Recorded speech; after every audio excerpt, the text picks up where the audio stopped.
Halo semua, pada video-video sebelumnya kita sudah membahas tentang sejarah gereja sampai tahun 1054.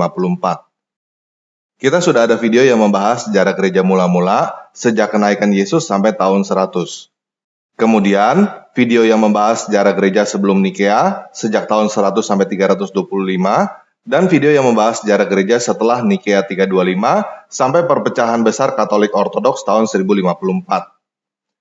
Jadi, kita sudah mengenal kelompok-kelompok Kristen sebelum Nikea, yaitu Nasrani, Ebionit, Elkasaites, Markionisme, Doketisme, Gnostik, Montanisme, Sabellianisme, dan Arianisme.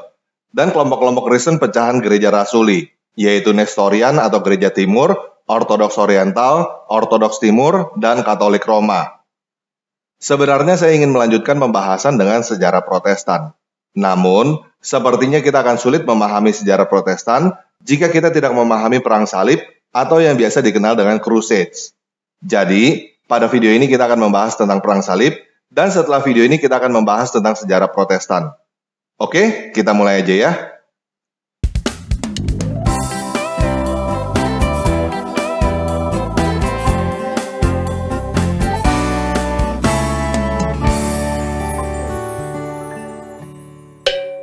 Nah, yang disebut perang salib adalah perang-perang yang dimulai, didukung, dan bahkan diarahkan oleh gereja Katolik Roma.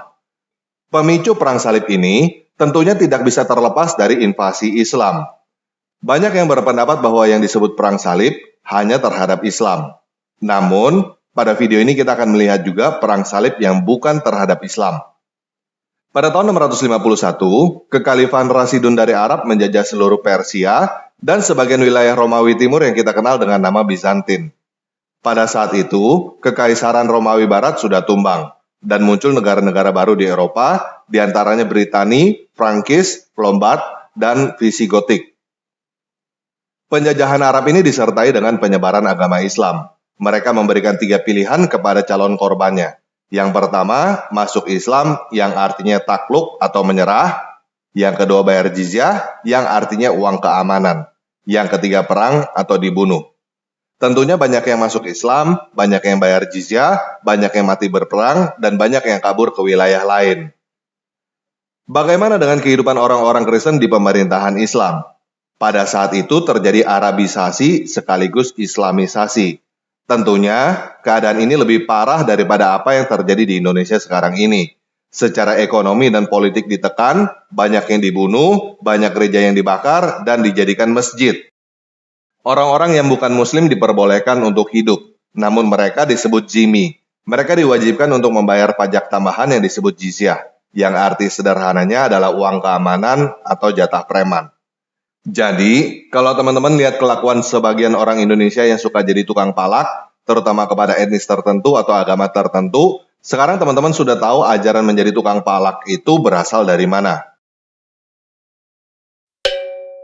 Pada video sebelumnya, kita sudah mengenal ada 5 gereja besar yang menjadi pusat Kristen sebelum invasi Islam, yaitu Yerusalem, Alexandria, Antioquia, Konstantinopel, dan Roma.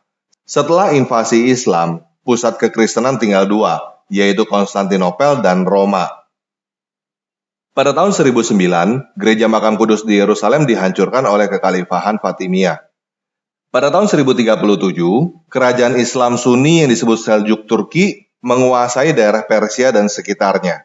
Dan Kekhalifahan Islam Syiah yang disebut Fatimiyah menguasai daerah Mesir dan sekitarnya. Pada tahun 1054, terjadi perpecahan besar antara gereja Katolik Roma dengan gereja Ortodoks. Pada tahun 1071, kerajaan Seljuk Turki hampir menguasai seluruh Anatolia dan menutup tempat-tempat peribadatan Kristen. Pada tahun 1095, Kaisar Bizantin Alexios pertama mencari bantuan untuk melawan Seljuk Turki. Kemudian, Paus Urbanus II mencetuskan perang salib di dalam konsili Clermont. Dia berseru untuk angkat senjata membantu Bizantin melawan Seljuk Turki. Hal ini disambut dengan luar biasa oleh masyarakat Eropa Barat, dan banyak yang ikut serta menjadi sukarelawan. Jadi, apa yang ada di benak para laskar salib ini ketika mereka bergabung? Yang pertama, membantu menahan serangan Islam ke Eropa. Yang kedua, membebaskan orang-orang Kristen yang dijajah oleh Islam. Dan yang ketiga, membebaskan Yerusalem. Pasukan pertama kira-kira sebanyak 20.000 masyarakat yang sebagian besar adalah petani. Mereka dipimpin oleh seorang petapa yang bernama Peter, langsung melawan Seljuk Turki. Namun, mereka dibantai dan berakhir dengan kegagalan.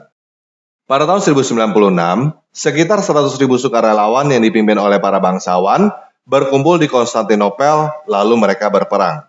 Pada tahun 1099, perang ini berakhir dan terbentuklah 4 negara yang merdeka dari penjajahan Islam, yaitu Edessa, Antioquia, Tripoli, dan Yerusalem. Namun keempat negara ini terus mendapatkan tekanan dari Seljuk dari utara dan Fatimiyah dari selatan. Negara Edessa kembali dijajah oleh Seljuk Turki pada tahun 1144. Pada tahun 1145, Paus Eugene III menyuruhkan Perang Salib Kedua. Pasukan dari Prancis dan Jerman yang masing-masing dipimpin oleh Raja Louis VII dan Konrad III bergerak menuju Yerusalem pada tahun 1147. Sejumlah pasukan yang lain bersekutu dengan Raja Alfonso pertama dari Portugal untuk merebut kembali Lisbon. Pada tahun 1187, Salahuddin dari Kerajaan Ayyubid menguasai Yerusalem, dan Paus Gregorius ke-8 menyuruhkan Perang Salib Ketiga. Pada tahun 1190, Raja Richard pertama dari Inggris berangkat ke Yerusalem. Perang ini berakhir dengan Perjanjian Jaffa, yang isinya Yerusalem tetap berada di kekuasaan Salahuddin, namun peziarah Kristen yang tidak bersenjata diperbolehkan untuk keluar masuk dengan bebas dan aman. Pada tahun 1197, Jerman melancarkan perang salib merebut Sidon dan Beirut. Pada tahun 1198, Paus Innocentius III menyuruhkan perang salib keempat. Sejumlah pasukan salib membuat perjanjian dengan orang Venesia untuk peralatan perang dan bekal, namun mereka tidak mampu bayar. Pada tahun 1202, pasukan salib ini menyerang dan menjarah kota Zara yang merupakan kota Kristen. Pada tahun 1204, pasukan salib ini beralih tujuan menjadi menyerang kota Konstantinopel. Kota Konstantinopel dijarah, dirampok, dan banyak yang dibunuh. Setelah itu daerah Bizantin dipecah. Sebagian menjadi daerah koloni Venesia dan menjadi sisa-sisa kerajaan Bizantin di Nikea. Hal ini dikecam oleh Paus Innocentius III. Semua yang terlibat dikeluarkan dari gereja Katolik. Namun, hal ini terlanjur menimbulkan luka yang sangat mendalam pada masyarakat Kristen Ortodoks terhadap Kristen Katolik. Setelah itu, perang salib seperti kehilangan semangatnya. Pada tahun 1217 sampai 1221 terjadi perang salib kelima. Pada tahun 1228 sampai 1229 terjadi perang salib ke-6. Pada tahun 1248 sampai 1254 terjadi perang salib ke-7. Pada tahun 1270 terjadi perang salib ke-8. Dan perang salib yang ke-9 terjadi pada tahun 1271 sampai 1272 oleh Pangeran Edward dari Inggris yang berakhir dengan gencatan senjata. Nah, ke-9 perang salib ini adalah yang biasa dibicarakan karena menyangkut perang dengan Islam di Timur Tengah. Namun, ada beberapa perang salib lain yang diprakarsai oleh Gereja Katolik juga. Pada tahun 1114, Paus Calixtus II menyerukan perang salib ke semenanjung Iberia yang dikuasai Islam. Pada tahun 1147, Paus Eugene III menyerukan perang salib melawan Pagan Wends ke timur laut Jerman. Sekitar tahun 1171, Paus Alexander III menyerukan perang salib ke daerah utara untuk melawan orang-orang Pagan Baltik di utara, namun berimbas ke gereja Ortodoks yang ada di utara. Pada awal abad ke-13, perang salib mulai diterapkan kepada mereka yang dianggap bidat.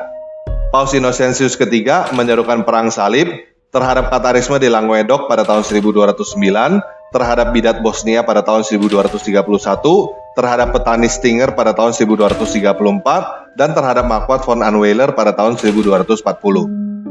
Pada tahun 1263, Paus Urbanus keempat menawarkan indulgensi kepada Charles dari Anjou sebagai imbalan atas penaklukan Sisilia. Setelah itu, terjadi perang berulang kali dengan kerajaan Islam Ottoman pada abad ke-14 sampai ke-15. Pada tahun 1453, Konstantinopel jatuh ke tangan kerajaan Ottoman. Hal ini menjadi akhir kerajaan Bizantin atau Romawi Timur dan juga akhir kerajaan Romawi secara keseluruhan. Pada saat itu semua penduduk sipil yang ditemui ditangkap, diperkosa, dan dijadikan budak oleh Laskar Ottoman.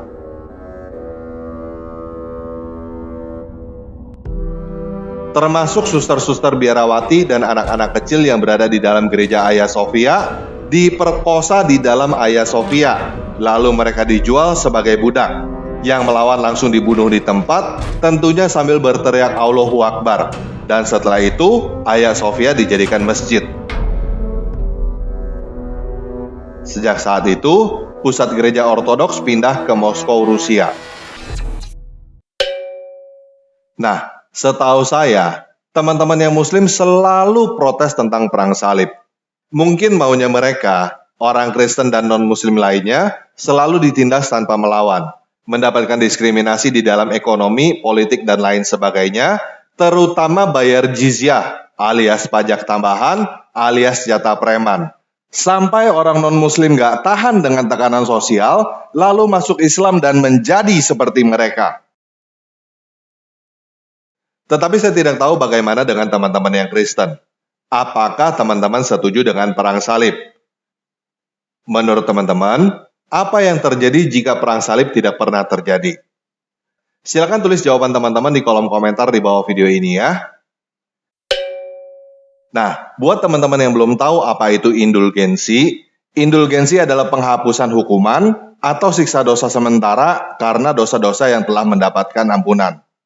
Sederhananya, indulgensi adalah cara untuk mengurangi jumlah hukuman yang harus dijalani seseorang karena dosa. Indulgensi ini diberikan oleh Gereja Katolik kepada para laskar salib. Namun, selain kepada laskar salib, indulgensi ini juga diberikan kepada orang-orang Katolik yang taat dan berbuat baik, seperti memberikan sumbangan untuk pembangunan rumah sakit dan fasilitas umum lainnya. Setahu saya, doktrin indulgensi ini hanya ada di dalam Kristen Katolik Roma, tidak ada di dalam Kristen Ortodoks, dan merupakan salah satu pemicu utama terjadinya gerakan Protestan yang akan kita bahas pada video selanjutnya. Oke, sekian video kali ini. Yesus Kristus penguasa saya, beserta kita.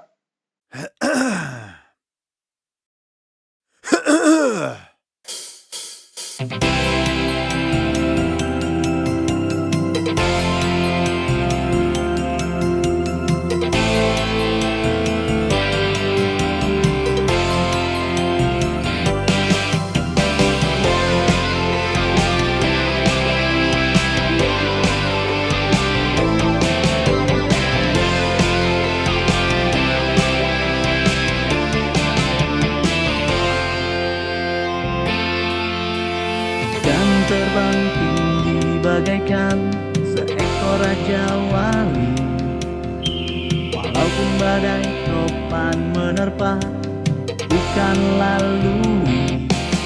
Sebab Yesuslah Tuhanku, Dia menjagaku selalu. Walaupun ku lewati lembah yang gelap dan sunyi, takkan takut ataupun gentar, oh Dewa di sisi. Sebab Yesuslah gembalaku, terang bagi jalanku. Ku berlari dan ku berlari, ku tak akan lelah. Ku kan terbang tinggi di dalam naungan sayapnya. Ku berlari dan ku berlari, ku tak akan lelah. Ku menari dan ku bernyanyi, bagimu Yesus Tuhan Rajaku.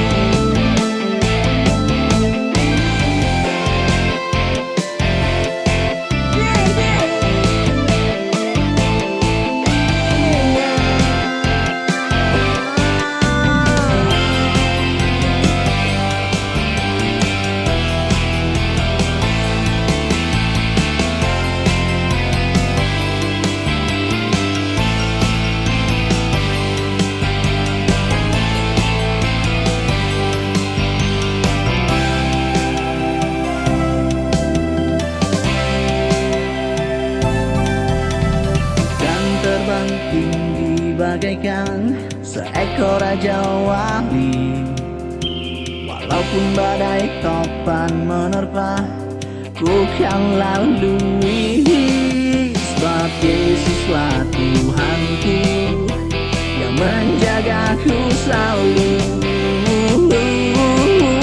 Walaupun kanan kiriku rebah, ku tak akan goyah, sebab kepada Tuhan ku percayakan hidupku.